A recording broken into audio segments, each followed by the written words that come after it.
मैं पुष्पेंद्र तिवारी आप सभी का अपने YouTube channel Ved classes for beginners पे बहुत बहुत स्वागत करता हूं। जैसा कि बच्चों आप सभी जानते हैं कि हम इतिहास विषय की श्रृंखला को लेकर के चल रहे हैं और इतिहास विषय की श्रृंखला में मैंने अभी तक आपको जो है स्टोन एज यानी पाषाण काल के बारे में उसको बहुत अच्छे से विधिवत एक्सप्लेन कर रखा है। और मैंने अभी तक स्टोन एज में पाषाण काल के तीनों प्रकार पुरा पाषाण काल, मध्य पाषाण काल और नव पाषाण काल के बारे में मैं आपको पूरी तरीके से पढ़ा चुका हूँ। तो नव पाषाण काल तक अगर देखा जाए तो आपने देखा होगा कि जो मानव जीवन था, मानव जीवन में जो हमारा मानव था उसने किस प्रकार से समाज में अपने आप को विभिन्न चुनौतियों और संघर्षों का सामना करते हुए अपने आप को समाज में स्थापित किया। और उसने समाज में धीरे धीरे क्या पशुओं को के साथ में भी सामंजस्य बनाना जो स्टार्ट कर दिया था, पशुओं को भी पालना शुरू कर दिया था। इसके साथ साथ उसने नवीन जानकारियों को इकट्ठा किया, आग की खोज की, उसके साथ साथ पहिए का निर्माण किया। पहिए के निर्माण और आग की खोज ने मानव के जीवन को अत्यंत सरल बना दिया था। तो धीरे धीरे औजारों को भी मॉडिफाई वो करता गया। पहले स्टोन के औजार उसने यूज में लाए, पाषाण के जो पत्थरों के औजार थे उनका प्रयोग किया, हड्डियों के औजार प्रयोग में लाए। और धीरे धीरे इन्हीं औजारों की खोज करते करते मानव वो इंसान उसने एक ऐसी चीज़ की खोज कर ली जहाँ से उसका काल एकदम जो है नवीन काल में परिवर्तन हो गया और वो काल हमारा था ताम्रपाषाण काल। तो हम सीधे अब अपने टॉपिक पे आते हैं। जो हमारा टॉपिक है ताम्रपाषाण काल यानी चालकोलिथिक एज। ये मैंने कहानी आपको इसलिए बताई क्योंकि इससे पहले जो स्टोन एज है पाषाण काल, उसमें बाकायदा मैं पूरा फुल्ली डिटेल में जो है इसको जो है आपको पढ़ा चुका हूँ। आप मेरी जो इससे पूर्वत क्लास जो आई हैं, पिछली क्लासें आई हैं, उनमें आप पाषाण काल के बारे में पूर्णतः अच्छे से जो है अध्ययन कर सकते हैं, पढ़ सकते हैं। तो हम अपने नए टॉपिक पे आ जाते हैं कि ताम्रपाषाण काल चालकोलिथिक एज, उसमें मानव हमारा कैसा था, उसने किस प्रकार से नई धातु जिसे हम तांबे के रूप में आज जानते हैं, किस प्रकार से उसने इसकी खोज की।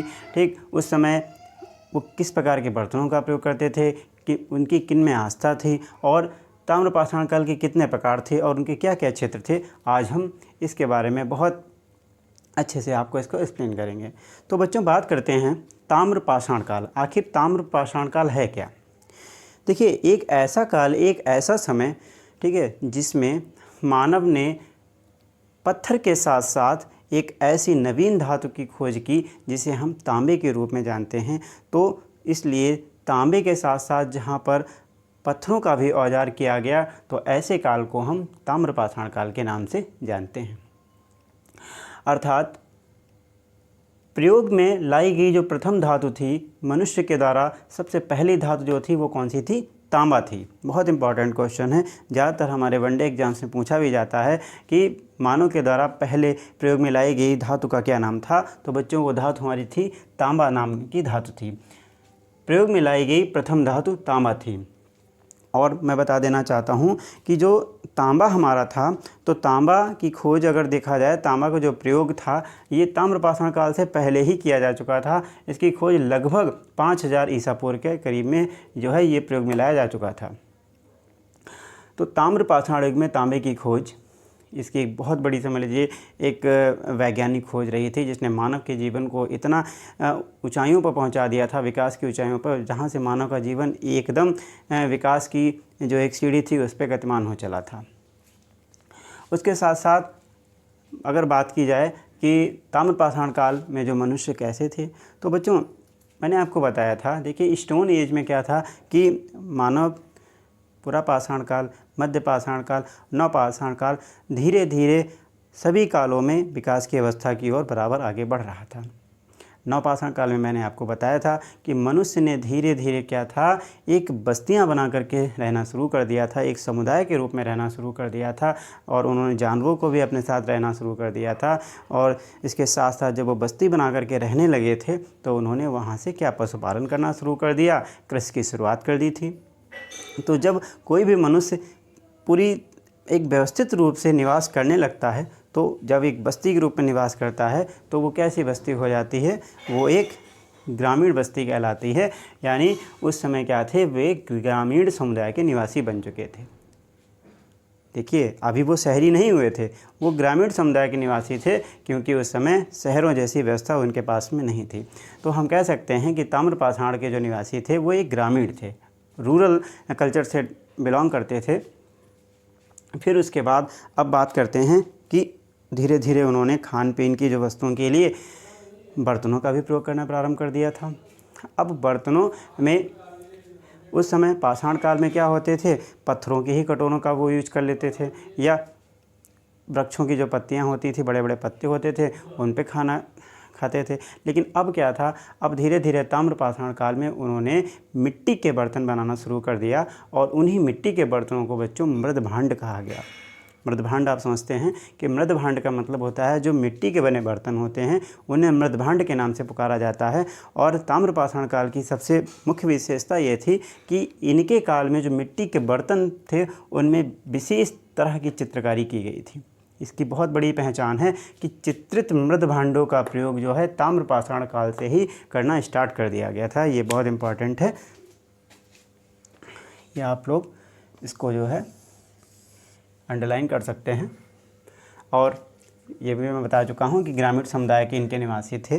ताम्र पाषाण काल में यद्यपि तांबे की खोज होने के पश्चात भी पाषाण के औजारों का ही प्रयोग अधिकांश मात्रा में किया जाता था। फिर उसके बाद यहाँ के जो निवासी थे, यहाँ के निवासी बच्चों वस्त्र निर्माण से सुपरिचित हो चुके थे।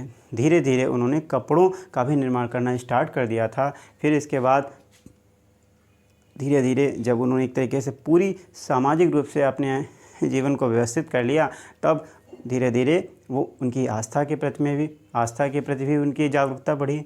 तो अब कहते हैं ना कि एक इंसान जहाँ पर रहता है, जिस जगह पर रहता है, ठीक है, उस जगह पे परिवार को लेकर के रह रहा है, जानवरों के साथ रह रहा है, उसी जगह पे जो है अपना खाना पीना के लिए अन्न भी उपजा रहा है, कृषि भी कर रहा है। तो उसके दिमाग में ये सोच उपजी कि मैं जिस स्थान पर रह रहा हूँ कि वो स्थान मेरे लिए एक जो है देवतुल्य के समान है, अर्थात वो ज़मीन जो है मेरे लिए माँ के समान है।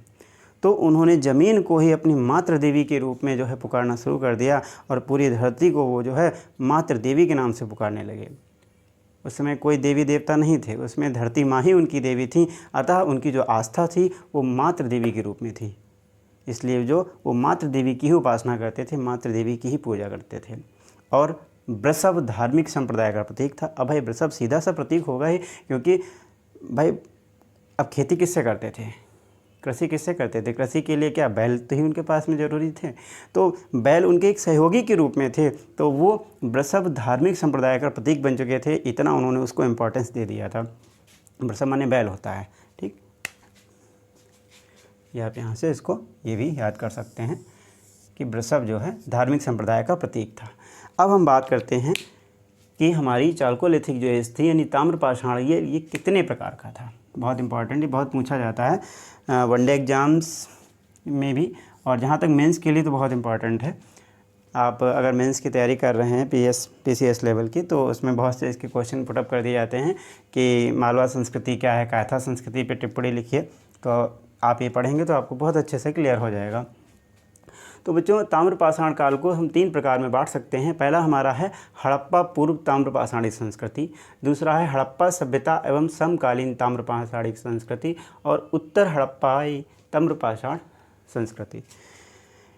ये देखिए, इसमें बार बार सभी में हड़प्पा पूर्व, हड़प्पा सभ्यता, उत्तर हड़प्पाई क्यों लिख रहा है? इसलिए लिख रखा है क्योंकि जो हमारा ताम्र पाषाणिक काल था ये हड़प्पा सभ्यता के बिल्कुल नज़दीक का था, बिल्कुल पास का कार्यकाल था। इसीलिए हड़प्पा पूर्व ताम्र पाषाणिक संस्कृति, इसका कार्यकाल कितने से माना जाता है? 4000 ईसा पूर्व से लेकर के 2600 ईसा पूर्व तक माना जाता है। ऐसे ही हड़प्पा सभ्यता एवं समकालीन ताम्र पाषाणिक संस्कृति ये 2600 ईसा पूर्व से लेकर के 1800 ईसा पूर्व तक माना जाता है। और उत्तर हड़प्पाई ताम्र पाषाण संस्कृति जो है 2000 ईसा पूर्व से लेकर के 1400 ईसा पूर्व तक मानी जाती है। अब जितनी ये हमारी तीनों इसके प्रकार हैं चालकोलिथिक एज में, इसमें बहुत सारी संस्कृतियाँ पाई गई। उन संस्कृतियों पे एक बार हम नज़र डालते हैं। ये बहुत प्रश्न पूछे भी जाते हैं कि सोथी संस्कृति किस ताम्र पाषाणिक काल के अंतर्गत आती है, या झूकर जाकर संस्कृति किसके अंतर्गत आती है। तो बच्चों, ये हमारी सोथी संस्कृति जो है ये बीकानेर राजस्थान में पाई जाती है और ये हड़प्पा पूर्व ताम्र पाषाणिक संस्कृति में आती है। ऐसे झूकर झाकर संस्कृति जो है ये सिंध क्षेत्र में पाई जाती है। और इसमें बात करें हड़प्पा सभ्यता एवं समकालीन ताम्र पाषाणिक संस्कृति, इसमें 3 संस्कृतियाँ आती हैं। आहार संस्कृति, गणेशर संस्कृति, गौरिक मध्यभांड संस्कृति। आहार संस्कृति, गणेशर संस्कृति ये दोनों राजस्थान में पाई जाती हैं। इसी तरीके से गौरिक मध्यभांड संस्कृति भी आती है इसके अंतर्गत। फिर उसके बाद हम बात करें उत्तर हड़प्पाई ताम्रपाषाणी संस्कृति, ये इसके अंतर्गत मालवा संस्कृति, कायथा संस्कृति, एरन संस्कृति और जोरवे संस्कृति, ये सारी संस्कृतियाँ बहुत इंपॉर्टेंट है। अभी तो मैं आपको जो है मेन बता रहा हूँ, जो हमारी नेक्स्ट क्लास आएगी इसमें मैं सारी संस्कृतियों को अच्छे से एक्सप्लेन करूँगा। इसके बाद बात करते हैं कि जो ताम्रपाषाणिक काल था, इसके प्रमुख क्षेत्र हमारे जो है कहाँ कहाँ पाए जाते थे। ताम्रपाषाणिक संस्कृति के प्रमुख क्षेत्र, तो देखिए मैंने यहाँ पे बाकायदा मैप के साथ में इसको एक्सप्लेन भी कर रखा है और आप इसको देख भी सकते हैं, और आप चाहें तो इसके नोट्स भी बना सकते हैं, स्क्रीनशॉट भी ले सकते हैं।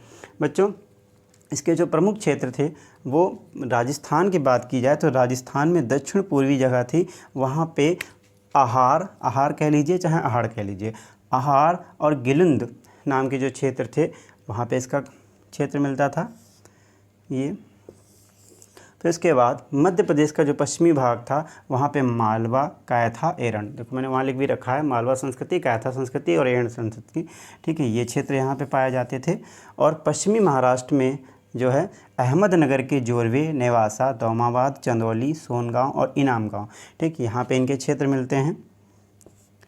और पूर्वी भारत में चिरान जो है ये बिहार में एक स्थित जगह है, यहाँ पे इसके मिलते हैं। और वर्धमान ज़िले ये भी बिहार में है कि पांडुराजार डिवी, और पश्चिम बंगाल के बीरभूम ज़िले के बहिष्दल क्षेत्र जो है यहाँ पर इनके क्षेत्र मिलते थे। बहुत इंपॉर्टेंट है, आप देख सकते हैं इनको।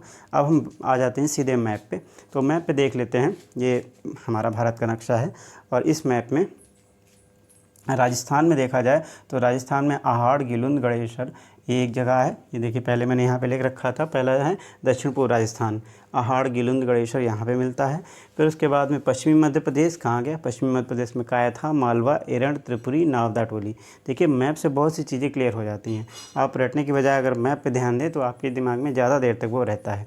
फिर इसके बाद महाराष्ट्र में पूरा है, अहमदनगर के जोरवे, नेवासा, दैमाबाद, चंदौली, सोनगांव और इनाम गांव में पाया जाता है। ऐसे वेस्ट बंगाल ये है, यहाँ से मिदनापुर, बीरभूम, ठीक, ज़िले के बहिष्दल क्षेत्र में इनके जो है प्रमुख क्षेत्र पाए जाते थे।